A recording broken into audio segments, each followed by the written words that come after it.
కేంద్ర ప్రభుత్వం కేవలం శాంతి భద్రతల సమస్యగానే పరిగణించి పోలీసు సైనిక బలగాలతో అణిచివేసే ప్రయత్నం చేశాయి.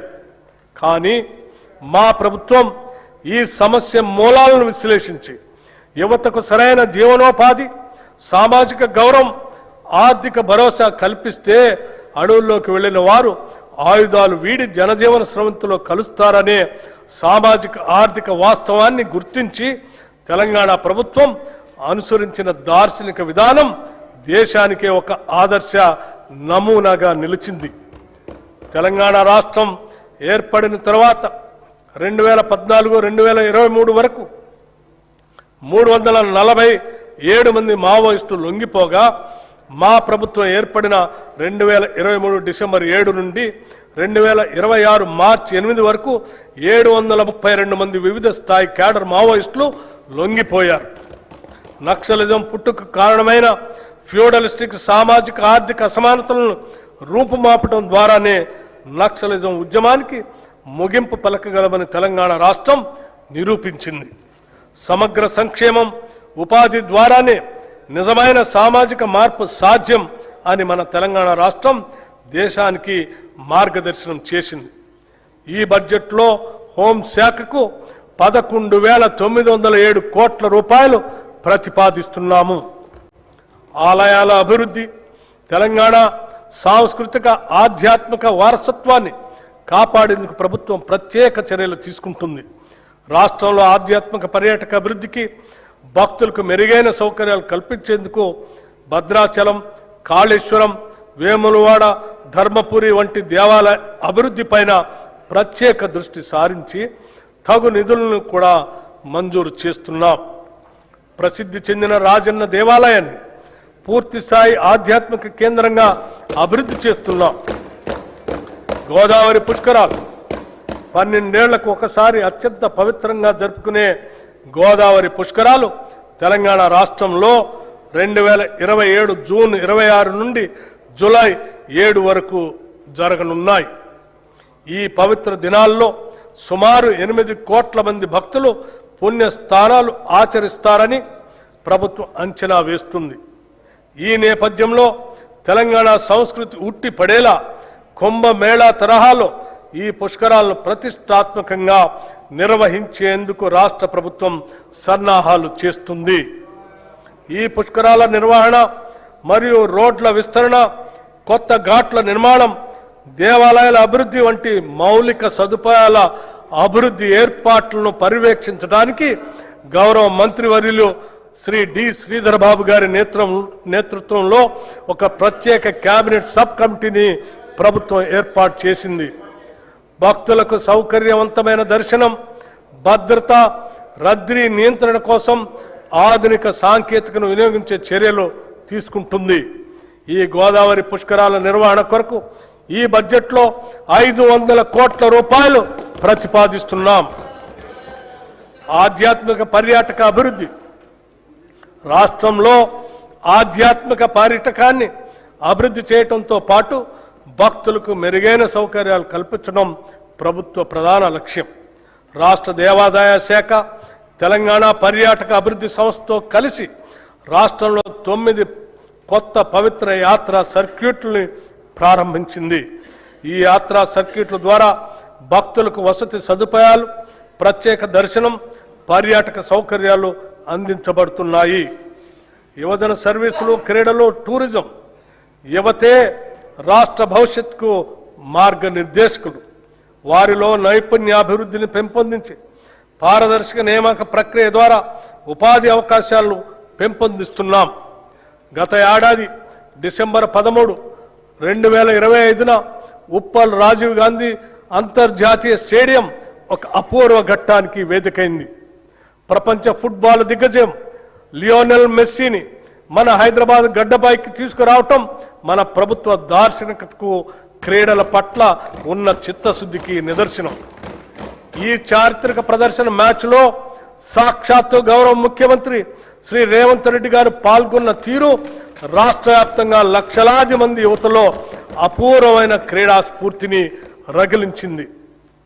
అట్టడుగు స్థాయి నుండి ప్రతిభను వెలికి తీయాలనే లక్ష్యంతో ఎంపిక చేసిన పేద మరియు ప్రతిభావంతులైన పిల్లల కోసం మెస్సీ బృందంతో ప్రత్యేక ఫుట్బాల్ క్లినిక్ ఏర్పాటు చేశాం.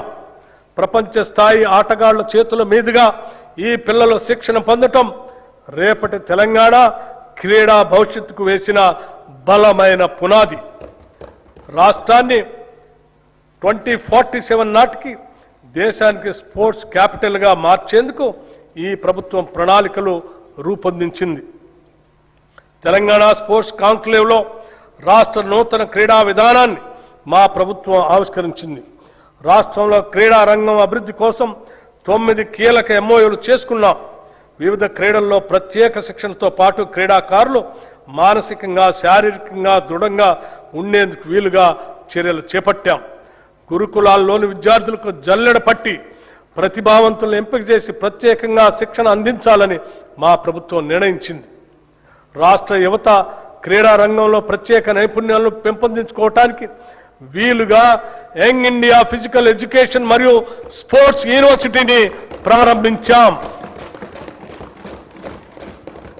హైదరాబాద్ నగరంలోని గచ్చిబౌలి జిఎంసి బాలయోగి హాకీ మైదానంలో ప్రతిష్టాత్మక మహిళల హాకీ వరల్డ్ కప్ క్వాలిఫైయర్స్ కు ఆతిథ్యం ఇవ్వటం తెలంగాణ రాష్ట్రానికి దక్కిన అరుదైన గౌరవం. 8 దేశాలకు చెందిన క్రీడాకారులు పాల్గొన్న ఈ అంతర్జాతీయ టోర్నమెంట్ కోసం తెలంగాణ ప్రభుత్వం స్టేడియాన్ని అంతర్జాతీయ ప్రమాణాలకు అనుగుణంగా మరింత తీర్చిదిద్ది విజయవంతంగా నిర్వహించింది. భారత మహిళలు హాకీ టీం ప్రపంచ కప్కి అర్హత సాధించింది. నూతన క్రీడా విధానం చిన్న వయసులోనే అట్టడుగు స్థాయి నుండి ప్రతిభావంతులను గుర్తించి వారిని ఉన్నతంగా తీర్చిదిద్దే లక్ష్యంగా పనిచేస్తుంది. ఇందులో భాగంగా గత 2 ఏళ్లుగా పారా స్పోర్ట్స్తో సహా 40 క్రీడా విభాగాల్లో సీఎం కప్ టోర్నమెంట్లు ప్రవేశపెట్టడం జరిగింది. విజేతలకు నగదు బహుమతులు ప్రదానం చేస్తున్నాం. అలాగే విశేష ప్రతిభ కనబరిచిన పిల్లలను గుర్తించి వారికి ఉన్నత స్థాయి శిక్షణను అందిస్తున్నాం. టూరిజం పాలసీ తెలంగాణ రాష్ట్రంలో పర్యాటక రంగాన్ని సమగ్రంగా అభివృద్ధి చేయడానికి మా ప్రభుత్వం తెలంగాణ టూరిజం పాలసీ 2025-2030ను ప్రకటించి అమలు చేస్తుంది. ఈ పర్యాటక విధానం ద్వారా రాష్ట్రంలో పెట్టుబడులను ఆకర్షించడం, ఉపాధి అవకాశాలను విస్తరించడం మరియు స్థానిక కళలు సంస్కృతి సాంప్రదాయాలను ప్రపంచానికి పరిచయం చేయటం లక్ష్యంగా పెట్టుకున్నాం. ఈ విధానానికి ప్రైవేట్ రంగం నుండి విశేష స్పందన లభించింది. తద్వారా 25,000 కోట్ల రూపాయల పైగా పెట్టుబడులు ప్రతిపాదనల దశల్లో ఉన్నాయి. చరిత్రలో మొదటిసారిగా హైదరాబాద్లో మిస్ వరల్డ్ పోటీలు నిర్వహించడంతో ప్రపంచ దృష్టిని హైదరాబాద్ ఆకర్షించింది. ఈ బడ్జెట్లో పర్యాటక రంగానికి 1,224 కోట్ల రూపాయలు ప్రతిపాదిస్తున్నాం. గౌరవ అధ్యక్ష, బడ్జెట్ అంటే కేవలం సంఖ్యలు అక్షరాలు మాత్రమే కాదు. మన జీవితం, మన భవిష్యత్తు. కలలు కనే యువతకు భవిష్యత్తుపై ఆశ కల్పించటం, ఆసరా కోసం చూసే బలహీనల్ని ఆదుకోవటం, నీడలేని వారికి నీడ కల్పించటం, పంట పొలాలకి నీళ్లు పారించటం, ఫల సహాయం పెంచటం, కష్టపడే వారికి పని కల్పించటం, ఇష్టపడేలా పాలన అందించటం. ఒక్క మాటలో చెప్పాలంటే నేను ప్రతిపాదిస్తున్న ఈ బడ్జెట్ తెలంగాణ ప్రజల ఆశా దీపం. అభివృద్ధికి, సంక్షేమానికి పెద్దపీట వేసి ఆర్భాటాలకు పోకుండా ఆర్థిక క్రమశిక్షణకు ప్రాధాన్యతనిస్తూ ఇది తెలంగాణ రాష్ట్ర ప్రజల ఆకాంక్షల ప్రతిరూపం. పీడిత తాడిత బడుగు బలైన వర్గాల అభ్యున్నతికి ఇస్తున్న భరోసా. ఒకవైపు ఆర్థిక పరమైన ఒడిదుడుకులు ఎన్ని ఎదురైనా అభివృద్ధి సంక్షేమ కార్యక్రమాలకు ఏమాత్రం నిధులు కొరత రాకుండా ఈ బడ్జెట్ను సమతుల్యంగా రూపొందించాం. పన్నుల భారంతో సామాన్యులపైన భారం మోపకుండా ఉన్న వనరులను సద్వినియోగం చేస్తూ కొత్త సంపదను సృష్టించి దానిని ప్రజలకు పంచడమే మా ప్రజా ప్రభుత్వ ఆర్థిక విధానం.